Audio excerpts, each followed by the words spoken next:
So what about parallel, the fact that we're thinking about no time and space and everything happens in the now and everything is simultaneous.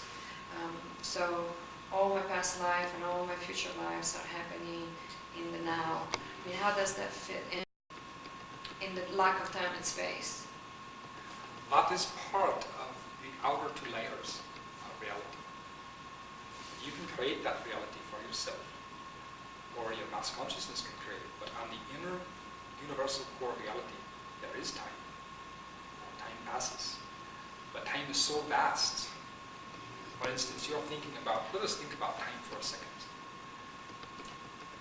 Time seems very important to you because you wake up in the morning and you have to do so many tasks in a 12-hour period, and you look at your clock and you look at your appointments and you see this person, then you go here and there, and you're very conscious of all these little minutes. But these little minutes are nothing in the span of time. You have existed as this level of creative energy being that you are now, the intelligence that you are, the Homo sapien, has been around basically for about 40,000 years, which seems a long time to you who only live 100 years. But remember, your planet's been here for almost 5 billion years. So 40,000 years compared to that is not very much. And the universe has been here for nearly 10, a little over 10 billion years, twice as long as your planet's been here. So time is, once you get out into remembering all that you've been, see right now you're only remembering what you are right now. Once you can remember, when you go to the Caribbean realm, you can remember all of your past. Time seems a little bit more inconsequential to you, but it still is existing. Time is still passing.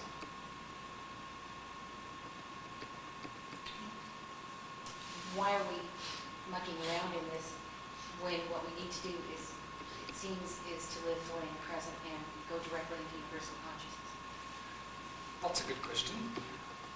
First, we'll say that to live in the present, that is what you eventually do, whether you want to or not. Eventually you'll come back to that. But it is, I have to tell you, it's great fun to go to the past, it's great fun to go to the future, it's great fun to go to other dimensions, and as a galactic, it is fun. I'm very anxious for you all to be here with me because it is very fun, and as a galactic you do it all the time, but as a creative energy being you can as well do it.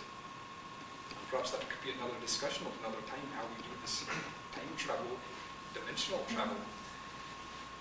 And to make it that it's real, it's not something that your body's here and your thoughts are somewhere else, but that your body is somewhere else too. Because that's the trick, that's the fun part. But there is growth in all of that. That's the thing to remember. It's just like, for instance, if you think about someone who's not the religion that you are, maybe there's some very strange religion. Of course, some point people think that we're very strange. But you have also that you have some other strange religion. But people say, well, how can someone belong to that? To you it may seem that they are being stymied in their growth, but they're actually growing some. The other wouldn't be there. And then you have also that traveling past to the future, to other dimensions. Yes, eventually you're going to have to return to the present. But in the meantime, there is growth in that which you're doing. And there's expansion of your sphere. Every time that you're learning or doing something you haven't done before, that's not hurting your body to do it, you're growing. And it's helping you. And you get closer to being a galactic being yourself. May I ask another question, please? Yes? If it hurts the body and mind to be anywhere but in the present, and I don't know if it does, and I know all those things are fun, but if there's something better than fun that has to do with the present, Better than fun. That's right. then for a person who chooses to focus on presence, Yes. since that's where we're going anyway, say you opt out for that sort of, then what's the use of a person like that for all this other stuff? In other words, once multidimensionality is witnessed directly and things like other forms like we were talking about, personal level, that has to do with the witnessing of sprites and fairies and nymphs and trolls and all those great folks. And once you actually have relationships with those kind of beings, then you know that's there. If you don't employ that for what needs to happen for the mass consciousness to shift into universal, then what good is it? I guess I don't understand your question. Oh, I'm sorry. It's kind of Perhaps someone hard. else could explain it to me in different words. I need to change it. It's hard for me to understand the use, I'm trying to redeem the idea of all these other modes of exploration that have to do with the relativity of time, have to do with the mass versus the individual consciousness in the face of the opportunity to be present. And what I'm saying is, it feels as though if we agreed to practice, for example, meditation and such practices that have to do with presence, how can there be anything more wonderful than that, or more, in other words, aren't these other things kind of just explorations down halls with doors that are side trips, basically, when we could all be just, on a mass level, practicing presence and allowing the universal mind to come through us? Well, I think that it's fun to do these other things, and it's a great growth for that. It's like, for instance, you could say that you're going to sit in your home all of your life because that's your present and that's your reality. Or you can say, no, I'm going to go and explore Africa and Europe and all of these different countries, and there's growth in that. And it's no different than, for those people, first of all, you're dealing with a very small number of people to begin with that are ever going to be able to do any of those things that are in creative energy being performed. There are very few of you that are in this room that are ever going to do time travel to the past or the future. That's why you're here in the creative energy form. There are very few that are ever actually going to see with their own eyes, be able to feel with their own hands, fairies or sprites or evil or any of those type of beings. So you're dealing with a very small number of people. Most people are actually in the present all of the time. They may be in their thoughts somewhere else, but in their body they're in the present. But if for those that can go beyond that, for those of you who can explore beyond that, that is wonderful. There's great power there for you. And when you come back to your present, you're going to be stronger for it, and you'll be able to do more of the things for yourself in your world than you would have been able to do before. So it's not just fun, there is growth in it, there is purpose. So it's fun. Is that what you were trying to figure out? Is it just fooling around? Well, I was just... It feels like that. I was just interested in going for the goal, as they say, just that, staying focused on that path. Going for the goal is the more things that you can do to expand yourself, the faster you're going to get the goal. But in fact, the places where I suffer the most pain is where I'm not expanded, where I don't know my power. This physical reality pushes me against that because that's where it hurts. If I'm not expanding the physical level and my health is not good, then that's where it hurts. That's where my attention is going to go. So concluding on a very practical level, on a practical level, how can you recommend to us, in a nutshell, how to use this concept, this truth about using the universal reality and being in the present to create something practical? Later. Does that come later? You know what I'm saying? Okay, so you said, can you imagine what you can do if you're such a creative being, about creating abundance? Well, that's good as a concept, but can you give me some technology, something concrete to do? Practical, concrete things? I can give you very concrete things. Okay. First of all, everyone wants to have a magic wand. They say, okay, I'll wave a magic wand, a tool, I'll take my tool off the table and that will do it for me. And you won't. Tools are merely for focusing, helping you to attain your own power. I've given you the key already. Now I'll repeat it again. There's only a single key and that's it, that's right. Well, how do you change belief with seeds of doubt to conviction? You do not change it. There's no formula that you can say, well, if I do 2 + 2, I will have conviction. There's not a formula for that. Conviction is something that you have to build inside of you.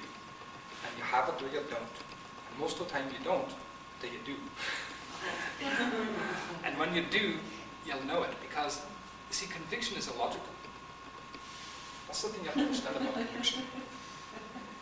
You can have, if you have a conviction about something, for instance, let us say that you have a conviction that there are sprites at the Los Canyon waterfall, right? You have a conviction of this. And you can have all of the scientists in the world come and tell you that here we have taken every single type of measurement that there is, we've measured every form of energy that there is, we've done everything possible, and there's nothing there. But what of you? You still have your conviction that there are sprites there. You see, there is no arguments that can change it. There is no evidence that can change it. There is nothing that can change conviction. And that is the same for your abundance.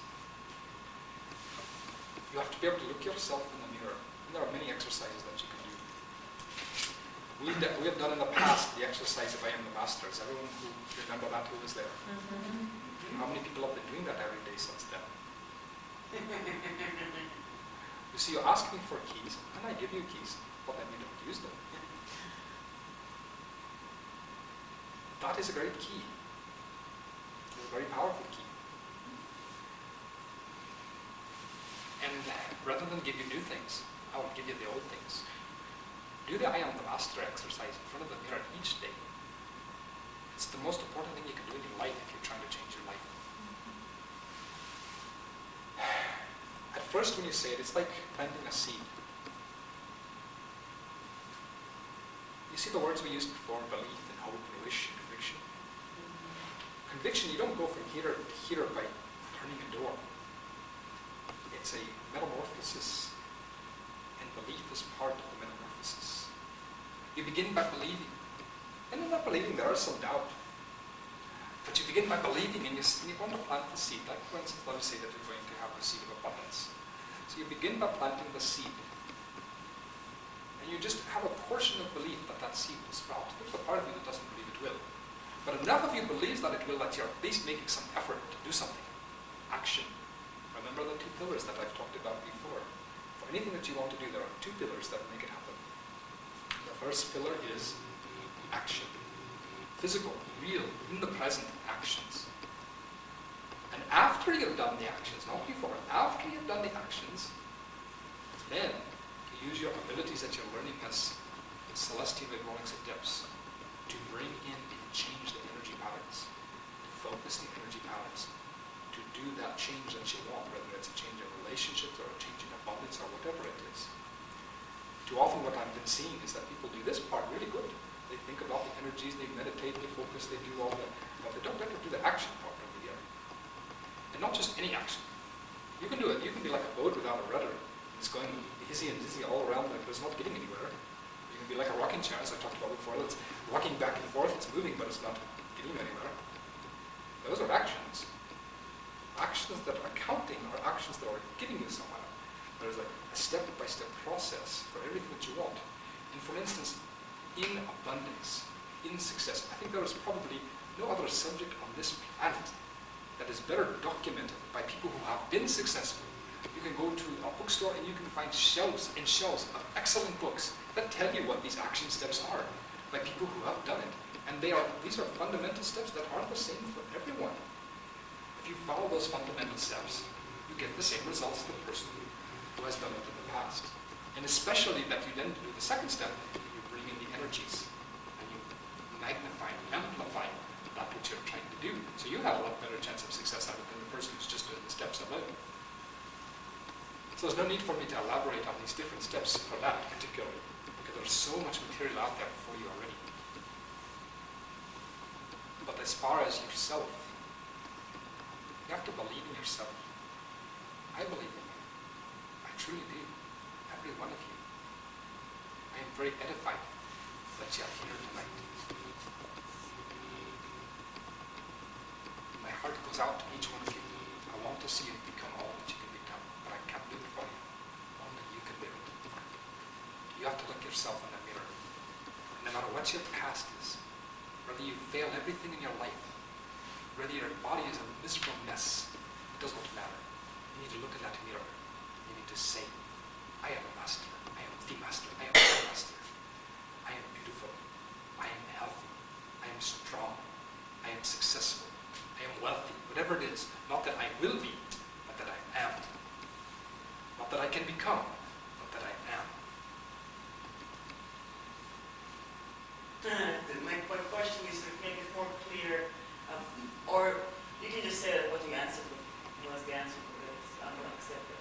Well,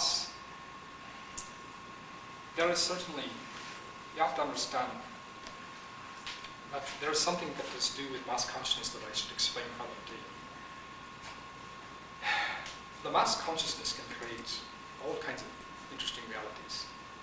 They can create a reality that there is a depression going on in your country, and there will be a depression going on in your country.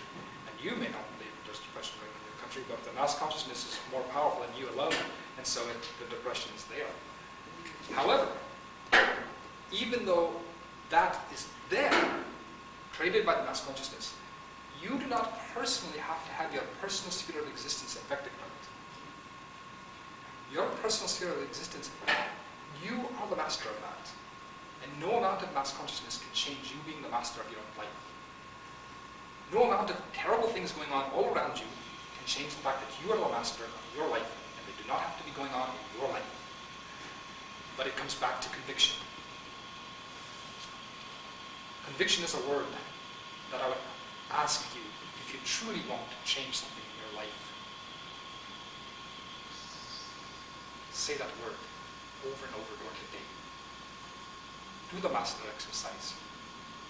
Would you like to do it with me now? Yes. Let's stand up and do that.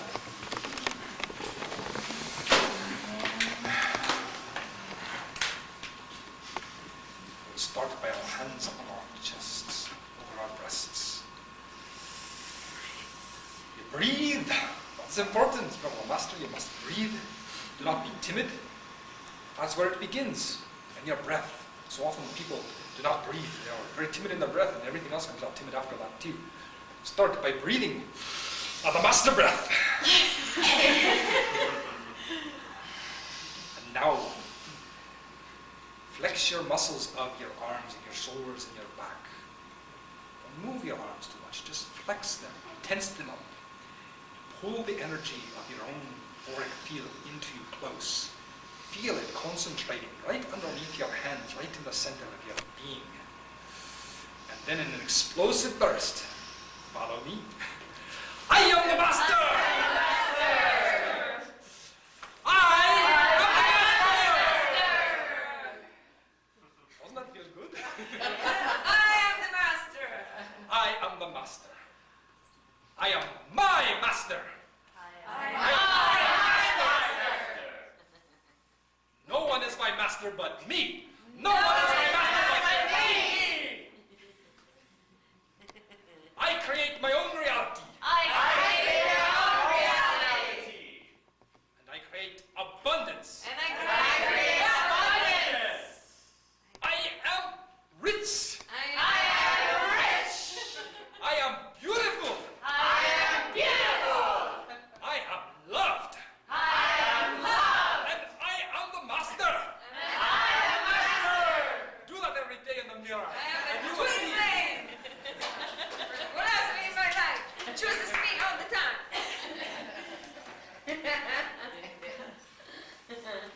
So now, what happens when we do that? To all our cellular level that have been trained to say, for example, in my case, it's like, we all know that I'm obsessed with relationship. So that says, Tiziana will not be chosen by the man she loves. And it just be reinforced a million, not a million, but I mean, dozens of times, and my cellular level is screaming and going and putting out the vibration that says, don't choose me, don't choose me, don't choose me, and creates all this mess. That's a good question. I'll be happy to answer. Okay. Let us say that here is the Lumarina who says that I am so beautiful and desirable that every man in the world wants me. This is that level here. And here is the Lumarina up here who says that I will never be chosen. I'll never have a man that I want to have. And this part of here right now, that's what you hear all the time. That's what's reinforced in your life all the time. How many times do you say this part over here? Of course it's not a reality because you never give it a space to be. You want it to be. You have a great desire for it to be, but you don't ever give it space by making it concrete in your reality. Do that. Stop that master exercise. Over and over in your life. You're driving down in the car. You're sitting in your house eating a banana. You're doing anything. And while you're doing that, be saying, I am the most desirable woman in the world. Any man who has me is so lucky. And just start saying that, saying things like that over and over. And keep saying that. And the more you say that, you see, you're building this side up. And And this side, as this side builds, this side falls. Because there's less time available for this side because you're giving more time over here. So this side has to fall simultaneously. So this side does not have to come up to this part. No, no, no. That doesn't have to happen. As you give more time to this part and keep reinforcing who you really know yourself to be, this part begins to fall. And there reaches a point where they switch. And then your reality switches too. And it's the same for every. So what is the difference between that and affirmations? I'm sorry, I did not hear What your is the question. difference between that you're just describing right now and doing affirmation? You know, I am... There's multiple differences. Oh, okay, great. Affirmations are what it's about. It's you are affirming who you are. The only difference I say is that don't say that I will be this. Don't say that I will have a good relation, or I will have a twin flame, or that I will have abundance. Say that I have. Speak in the present tense. Okay. And so that when you look in the mirror, you don't say that I will be beautiful. You say that I am beautiful. And not that I will be desirable to men, but that I am the most desirable to men. And so that is the type of affirmation that you do. And it is powerful. But you see, it does not matter how much truth that I give you, or how much truth you get from others, or how much truth you read from books. Nothing matters unless you do it. Right. So, you know, Can I ask a question about relationships? Please. Because both sides are creating their own reality. So if you are I'm sorry, not hearing you. both sides or both partners in the relationship, they're creating their own reality. So if one person desires this man and he doesn't desire her, and she's saying I'm the master and I'm the most desirable woman in the world and he will choose me, but at the same time he's saying no, I will choose someone else. There's a conflict. That's a good question. And I'm very happy to answer that one. I think that's excellent. When you're dealing with relationships, that's true. And I'm sorry, everyone's had that situation happen to them at some point where there was someone that you really felt strongly for, it wasn't reciprocated. Is there anyone who wasn't in that case at some point in their life? And that's the thing is that you have to do is that too often, if you focus on a single thing, it doesn't matter whether it's a relationship or even if it's the attainment of something. For instance, if you say that I want to have that car and no other car will do, it has to be that very one. Even though there's many others who look just like it, same model, same make, everything, but I need that particular car. It's doable, and you can do it with a car. But with a person, it's another story because you're dealing with another master. And another master may not want that same reality. And if you were given the right to usurp their reality, their mastership, then they would be a slave, not a master. And that can never be. And so when you're dealing with relationships, you can't think about it like a car. You could say that I want that car, that serial number, no other one, and you could get it. But when you're dealing with relationships, you can't say that I want that man or that woman. No matter what they want, I want that one, and get it. Because they are also masters. And one master cannot dictate or force the energy of another master. And so what you need to do in this case is instead, not, if you're finding that it's not reciprocal, because there are going to be times when it's not, as you all know, we've all experienced that. Is instead you go to what we were talking about, where you say that I am the most desirable, I am beautiful, I am worthy of the greatest of love.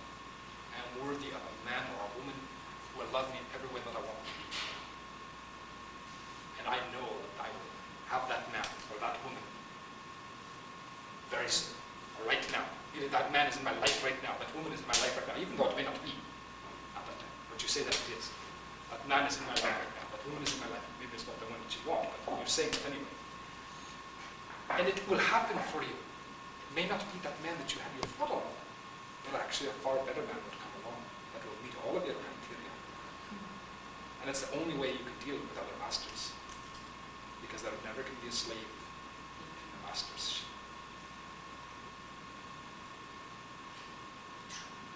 I have a question or just something to be confirmed. And we were asking about, well, how do you get conviction? I've had quite a few experiences in my life where I have to hit rock bottom and be at a point of total desperation, and that seems to be where I get conviction out of, just sort of from a survival level, and I've seen that in a lot of people too. Can you explain that? Or offer some suggestion for not having to hit the bottom before you can get conviction? Actually, you can get conviction if you do the affirmation process we've talked about without having to go to rock bottom. But many people have to go to rock bottom because they put up their own reality illusions.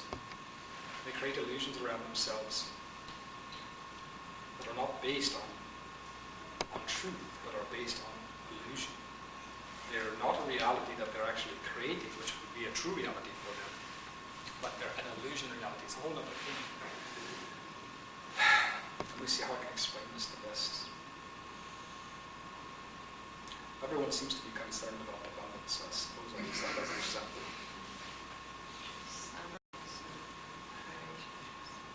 In relationships. Relationships. That's another topic besides those two.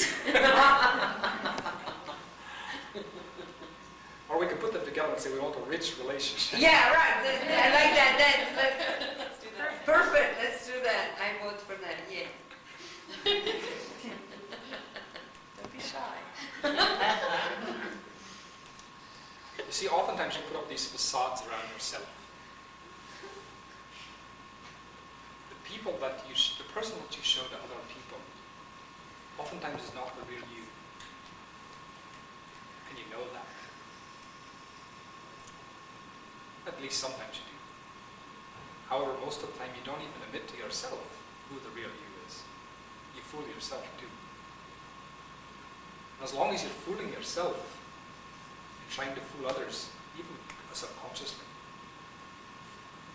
then that's what has to happen. You have to go down to that rock bottom spot. Because when you go down to that rock bottom spot, all of these facades that you've been putting up about who you've been trying to project yourself to be, they're all knocked down. And in the knocking down, the real you is finally exposed. The real you can gain conviction. But you don't have to go that hard road. There is an easier road. And that just begins with the affirmation process that we've talked about. Once again, I'll just say to you, all of you, you've been given great keys already. Do the master exercise. Say the word conviction many times in your mind. It doesn't mean that you have conviction that day, or the next day, or the next week, or the next month. And if you continue to do these things, I promise you, unconditionally, that you will make your reality as you wish it to be. And if you don't do these things, I promise you unconditionally that you will not change your reality. It is that simple. But why do people who truly wish to be different, who truly wish to have abundance, who truly wish to have the relationship they're desiring, or the car that they want, but they never get it? Why is that? They truly want it, they really desire it, they don't get it. Because desire is not enough. Desire is only the beginning. And there's another word that you should exorcise from your vocabulary, from your thoughts. That's apathy. Because apathy is the opposite of conviction. It may not be that way in the dictionary, but that's what it is. People get comfortable in their misery. And it is more uncomfortable to force themselves to have conviction and go to the place that they say they want to go than it is to stay in there apathetically in the place they are. That's where many of you have found yourselves in your lives. It doesn't matter whether you're talking about relationships or money or some other field. I think there are a few other fields besides those two. Not many. And that's the point, is that you're going, why do you go down to that rock bottom and change? Because you're not in a comfort zone anymore. You're very uncomfortable. And that's what happens is people, they don't change because they're not uncomfortable enough. It's the same thing for the unification of this planet. We want to build this great city, Celestopia. We want to unify our planet. It's not going to happen unless people get a little bit uncomfortable. Because even though they would desire to have peace, they would desire to have harmony, they would desire to have more prosperity spread throughout the world and all of the population, they would desire to have a higher level of education and health for all of the people on the planet. All of these things, yes, these are good things, and they would agree, yes, that would be nice to have that. But not nice enough to make me get out of my chair and go do something about it. Not nice enough for me to get out of my apathy. I am comfortable where I'm at. I could have more things. Yeah, that's true. I could have a better relationship, but I have to work harder for it then. And I could have more money, but I would have to work harder for that then too. And I am comfortable where I'm at, I think. Don't want to work hard. That's what people are at, and that's not the right place to be. And so sometimes they have to go down to the bottom to get uncomfortable enough to say, I'm not going to take this anymore. I have conviction that I can be different, and I'm going to be. And sometimes that's what has to happen. But something has to happen to get them out of that apathy of comfort that they are in. And if that's what has to happen, you have to go all the way down there to break that apathy of comfort, then that's the case. But it doesn't have to be that way. You can do right now and say, and admit to yourself, right now, what is your problem? What is the thing that you want most? Do you want a relationship? Do you want to have more money? Well, how much do you really want it? If you do not really want it enough to break out of your apathy of comfort that you are in, then stop saying that you want it. Good point. And if you still want to say you want it, then start getting conviction and start doing something about it. Yeah. Right. Right on. Yes, right on. Right on. And a question on that, when we make decisions before coming to this life, for example, about certain time in reality that we'll find, for example, the thing that we're seeking for and thinking, for example, the moment, not seeing that the part that we're seeking for, we agree to find, let's say, when I'm 40 years old. I wonder if that's part of existing reality or just a part of my illusion that's stopping me from getting it right now. Just if not That's a good question. Like, the part with the doubt, if my reality right now of lack is because of a time that I was scheduling previously, and I can change right now too, I know that, or it's because of a lack of consciousness that I'm ignoring. Yes, it is a lack of consciousness. I will tell you absolutely universal truth. Each and every one of you exist that you might have joy. You exist that you might have abundance. You exist that you might have happiness in your relationships. You do not exist to grow from bad relationships. You do not exist to grow from having lack of abundance. You do not exist to grow from lack of joy or happiness. These are not things that you ever plan into your life. They are traps that you fall into. You are here to have joy, abundance, love, success, all of those things. And there is far more growth in having those than in having the other. You got to be kidding me. That's a complete upside down on all our belief system. I mean, That's a mass consciousness. it's okay, question. How do you grow more? Right, I mean, it's good news what you're giving us. I mean, I welcome it. Don't you But I expand was- more when you're in love than when you're in turmoil, though? I don't know. I mean, because sometimes I don't. Maria, Sometimes I don't. I will answer your question before you ask it. Okay, good. Go ahead. If you are in any of these negative things that we are speaking of, Right. while you are in them, not only is there no growth, there is regression. You lose celestine energy from your soul essence while you're in those situations. That's very good. And the only time that you have growth in those situations is when you overcome them.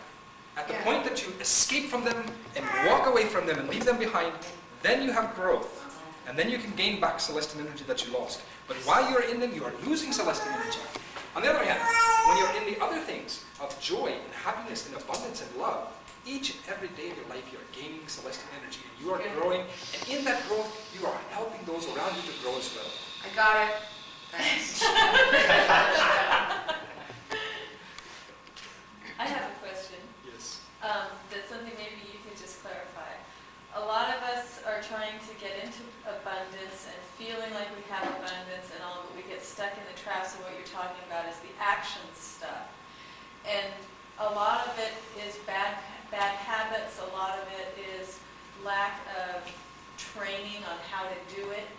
And I liked your suggestion about the books, but is some of this maybe like old patterning and stuff? Oh, things absolutely. that- Okay, I'll answer your question. You don't have to answer more. I have to Okay. All right, this is exciting stuff, so I have to keep talking about it. All right, now, yes, you are, we say that you are masters, right? I called you all masters. Well, do not be offended if I also tell you that you are all slaves. You're slaves to your habits. And the good news is that you are also, as a master, you have the choice of whether you're going to be a slave to a good habit or a bad habit. You are going to be inevitably a slave to some habit. And as the master, you can choose whether it will be a good habit or a bad habit. And this is a very great understanding of life. It is like you have this wagon rut that is in the ground. It is so deep, and that's the habit. And it's difficult to get out of that rut. The wheel is stuck there, and it is very difficult.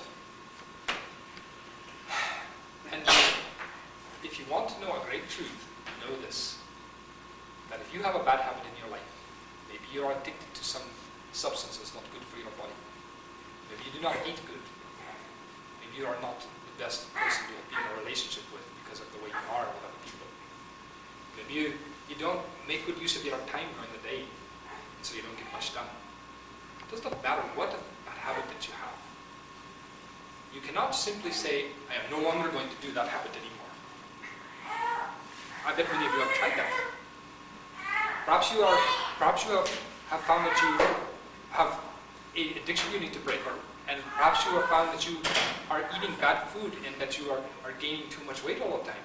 So you go on a diet, you say, I'm not going to eat that bad food anymore, I'm going to eat only good food, I'm going to lose weight. Or I'm not going to smoke this anymore, I'm going to not do that anymore.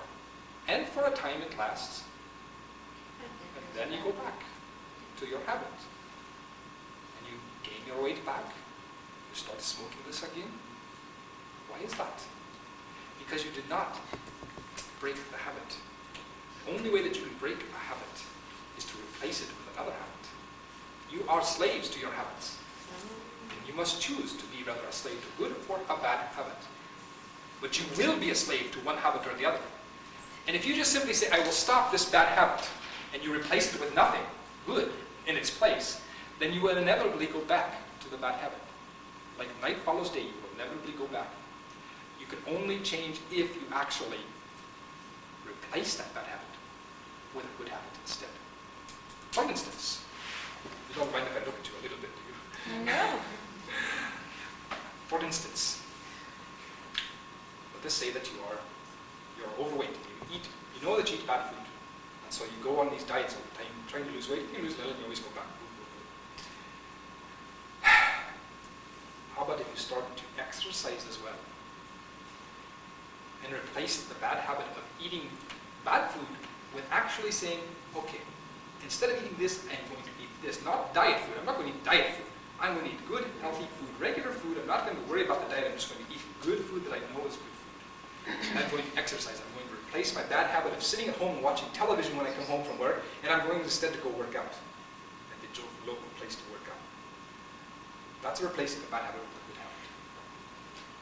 That is the same for addictions and all of those things. You must choose something that you know is good, that you can replace the time period that you were doing the bad habit with.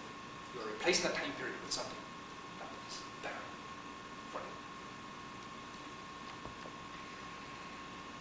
That is the secret to success, those things that you would do. What I was going to add to my question was that can we use CV to help us break these habits? Or to help us to overcome the old patterning, or to reprogram ourselves to do the good? Yes, you can. As the second action, after the actions. Take the actions, that's the first pillar, and then you change the energy. You don't change the energy and try to take the actions. You take the actions first, and then you change the energy. Those are the two pillars that make the change happen. Okay, so the CV is the second. What I thought you changed the energy first. How come? Can you explain?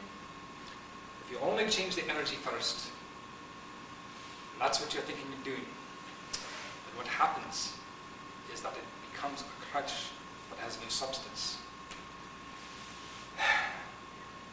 It is again like waving the magic wand, taking the magic pill. No effort involved. Particularly if you're dealing with CB. And you say, well, I have all these problems, and I'm going to call Estonia on up, and I live in another state, and she's going to work on me remotely, and I'm going to be all better. It won't happen. You will not be all better. You must do also actions. That is what the energy revitalizing regime is about. In the case of CB, we don't give the energy revitalizing regime first and then do the energy work later. Because of the necessity of the type of work, it needs to be done simultaneously. So you do the energy work, and immediately you give the energy revitalizing regime, which is the action part of it, and then the change is complete. And then the people will change, and they will be different. But if you do just the energy work and you don't do the energy revitalizing regime, every time, 100% of the time, the problem will return. No, but I agree with that, but I don't understand why you have to do the action first before you change the energy. I would imagine that if you change the energy, you change the patterns. So, because the greatest thing that you do to change the energy is the action. Okay. Action is the greatest change. So, in the case, because it's okay when we talk about diet and money and all that kind of stuff, when we talk about more ingrained patterns of behavior, like in relationship, for example, so they're much more sophisticated ingrained patterns. For example, someone who's been abused, it repeats, I work with people, and people have been raped one time. Usually they've been abused many, many more times because they have that vibration within their bodies. So how, there are actions that you can take, like for example, the case that you're telling me, the affirmations, but you also need to change the energy. That affirmation is an action. And that action is a more powerful energy than all of the energy work that you can do with it. In other words, changing the holes and cleaning up the tumors. Those things are all very important, but they pale in significance to the actions. And without the actions, they are nothing. So it's a discipline and the will. Because they're doing it themselves too. They're the master too. That is Yeah, right. no, I understand that concept. I just want to. And I know that you are going to deal with people sometimes who are so fragile. They are so low down. They have been beaten down so low that you say they can't take any action because they're so low, but they can take some action. Even if it's just a very small action. You will find people that they will not be able to look in the mirror and say that I am the master. They will not be able to look in the mirror and say I love you to themselves. I'm thinking about my friend who just was here with me for 4 days, and she fractured her coccyx a long, long, long time ago, and she's gone through so much pain, and this woman is very conscious and very aware, and she's tried everything in the world, from spiritual process to a psychological process to a physical thing, and she has had this pain in her butt for like 12, 15 years, that it's like really making her life absolutely miserable. And so I'm thinking a situation like that, You're dealing there with a more physical thing, rather than the other areas that we've been talking about, which are abundance and relationships, things like that. And you're dealing on a more physical thing that you maybe have to deal first with the energy. That's a different situation. Because, physically in terms of something fractured, there's nothing medical that she can do, because there's nothing medical there. But there's still this pain that is. There are things that you can do with Celestine Vibronics to get rid of that pain. And that is something that she has to be able to still work with. Celestine Vibronics teaches people to be masters. People are so used to going to doctors, and then the doctor gives them a pill, or the doctor gives them a shot, or the doctor gives them this or that, and then they are better for a time, then they have to go back to the doctor again, And Celestine Vibronics, the work teaches people to be masters.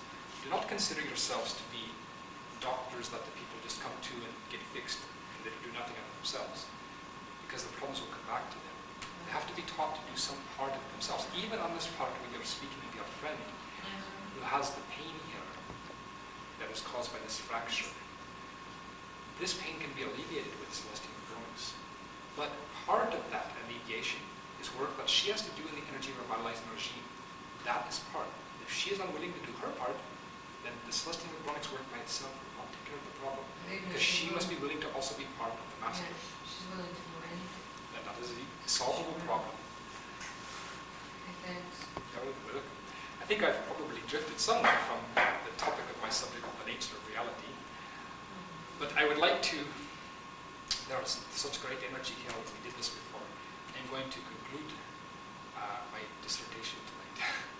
But before I do that, I would like if you would be so kind to do it with me one more time, a master exercise.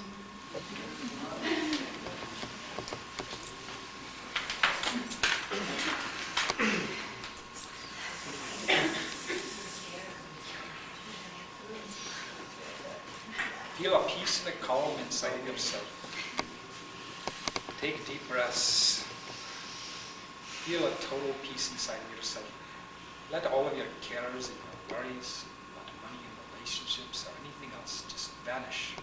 Let your head be clear, free of all thoughts of negativity. Take deep breaths. Breathe. Master breaths.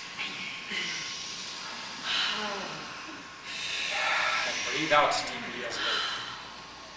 Now draw your energy into your center. Pull it in tight. And as you do, flex the muscles in your arms and your back. And then in an explosive burst,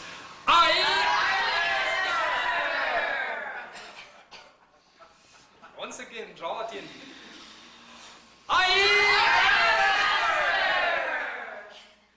And one more time.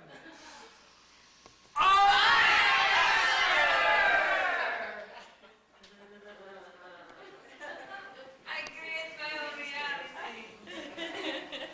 I command Go on the light, my brothers and sisters. I love you all very much. Go in the light. Thank you very much. Thank you, thank you. Believe me, you are all magical beings. And you can make your reality anything you want. Go and do it.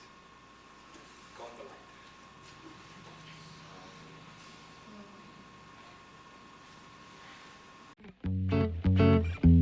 light.